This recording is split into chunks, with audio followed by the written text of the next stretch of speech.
Hello everyone, welcome to my YouTube channel. कैसे आप सब? आई होप आप सब ठीक होंगे। आज के इस वीडियो में हम समझेंगे कि इलेक्ट्रिक मोटर क्या होता है, ये कैसे काम करता है और इसमें किस प्रिंसिपल का यूज़ किया जाता है और इलेक्ट्रिक मोटर कितने टाइप्स की होती है। ए टू जेड हम इस वीडियो में समझेंगे, तो लास्ट तक इस वीडियो में बने रहिएगा। तो चलिए शुरू करते हैं आज का वीडियो। सबसे पहले समझते हैं व्हाट इज़ इलेक्ट्रिक मोटर।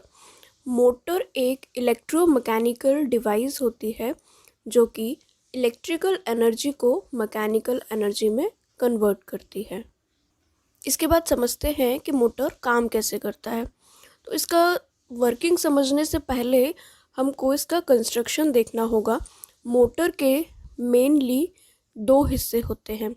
पहला होता है स्टेटर, दूसरा होता है रोटर।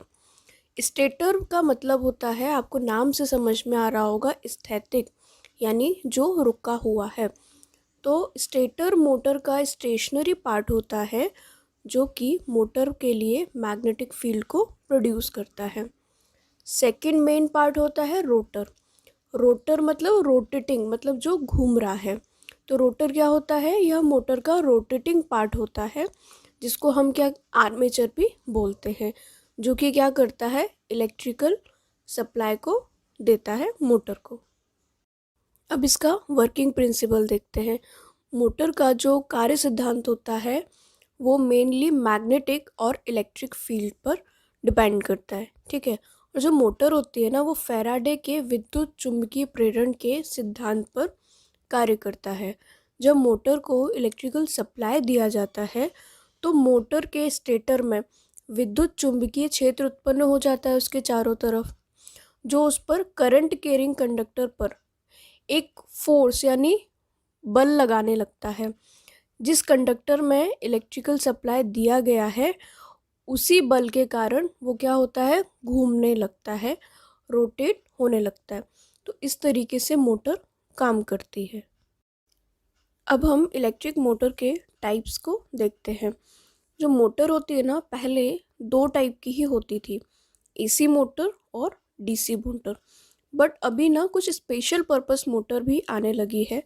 तो फिर मोटर के तीन टाइप हो गए, AC motor, DC motor and special purpose motor. जो एसी मोटर होती है ना, वो अल्टरनेटिंग करंट से चलती है, ठीक है।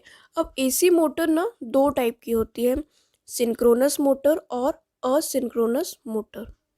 सिंक्रोनस मोटर वह मोटर होती है जो इलेक्ट्रिकल एनर्जी को मैकेनिकल एनर्जी में कन्वर्ट करती है विथ सिंक्रोनस स्पीड के साथ। इस तरीके की मोटर को हम क्या बोलते हैं? Synchronous motor. अब इसका वर्किंग प्रिंसिपल देखते हैं। जब सिंक्रोनस मोटर को सप्लाई दी जाती है ना, तो इसमें एक रिवॉल्विंग फील्ड उत्पन्न हो जाती है। ये जो फील्ड होती है ना, रोटर को अपनी ओर खींचने की कोशिश करती है, लेकिन रोटर का जो इनर्शिया होता है ना, उसकी वजह से उसको अपने की तरफ नहीं खींच पाती। इसलिए इसमें कोई भी ना सेल्फ स्टार्टिंग टॉर्क उत्पन्न नहीं हो पाता। इसलिए जो सिंक्रोनस मोटर होती है ना, वो सेल्फ स्टार्टिंग मोटर नहीं होती है। नेक्स्ट देखते हैं असिंक्रोनस मोटर। इसमें इलेक्ट्रोमैग्नेटिक इंडक्शन फिनोमेना का यूज़ करके इलेक्ट्रिकल एनर्जी को मैकेनिकल एनर्जी में कन्वर्ट करते हैं, और इस टाइप की मोटर को इंडक्शन मोटर भी कहा जाता है। ये मेनली दो टाइप की होती है। पहला होता है सिंगल फेस इंडक्शन मोटर, दूसरा होता है three phase induction motor. Single phase induction motor में हम सिंगल फेस पावर सप्लाई देते हैं क्योंकि ये छोटे कार्य के लिए यूज़ की जाती है और इसका जो साइज़ होता है ना, वो भी छोटा होता है। और जो थ्री फेस मोटर होता है ना, उसमें स्टेटर और रोटर दोनों की वाइंडिंग को अलग अलग मतलब वाइंडिंग दी जाती है। लेकिन जबकि जो सिंगल फेस मोटर होती है ना, उसमें केवल स्टेटर की ही वाइंडिंग की जाती है, रोटर पर कोई भी वाइंडिंग नहीं की जाती है।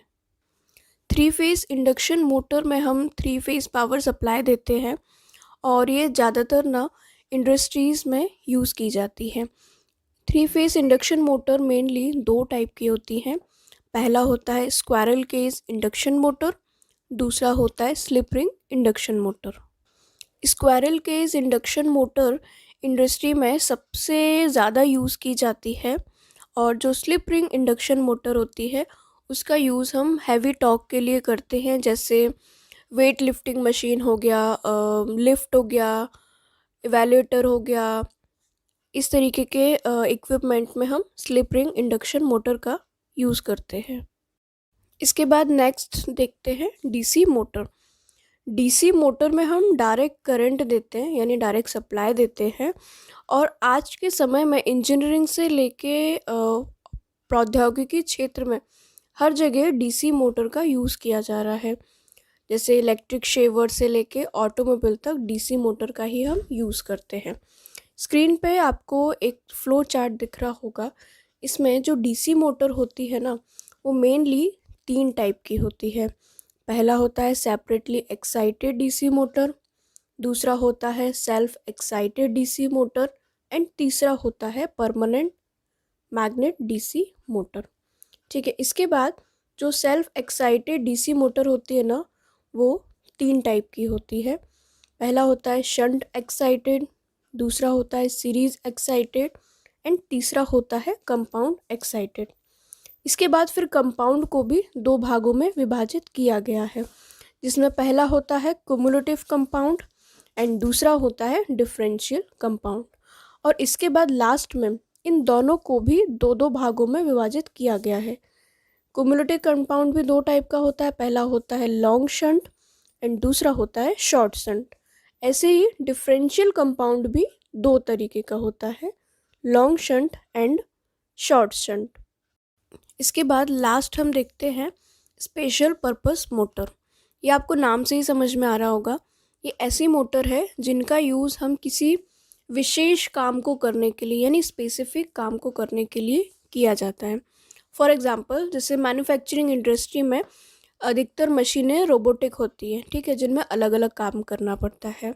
अगर हम कोल्ड ड्रिंक बनाने वाली मशीन की बात करें तो उस कंपनी में कुछ मशीनें ऐसी होती हैं कि कुछ बॉटल लेके आती है, कुछ कोल्ड ड्रिंक फिल करती है, कुछ कोल्ड ड्रिंक का कैप लगाती है, कुछ कोल्ड ड्रिंक को पैलेट में रखती है, कुछ उनकी काउंटिंग करती है। तो ये सारा काम ना अलग अलग मशीनें कर रही है, ठीक है। तो वो सारा काम अलग अलग मशीनें न करते हुए उसमें हम एक स्पेशल पर्पस मोटर का यूज़ करेंगे, तो हमको अलग अलग मशीनें लगाने की ज़रूरत नहीं पड़ेगी, ठीक है। इसके बाद हम देखते हैं इसके टाइप। जो स्पेशल पर्पस मोटर होती है ना, वो अलग अलग टाइप्स की होती है। पहला होता है सर्वो मोटर, दूसरा होता है यूनिवर्सल मोटर, तीसरा होता है स्टेपर मोटर, चौथा होता है linear induction motor, and last होता है direct drive motor. Friends, I hope आपको आज का वीडियो समझ में आया होगा। आपको आज का वीडियो अगर अच्छा लगा हो तो इस वीडियो को लाइक, शेयर और सब्सक्राइब ज़रूर करें। तो चलिए मिलते हैं नेक्स्ट वीडियो में।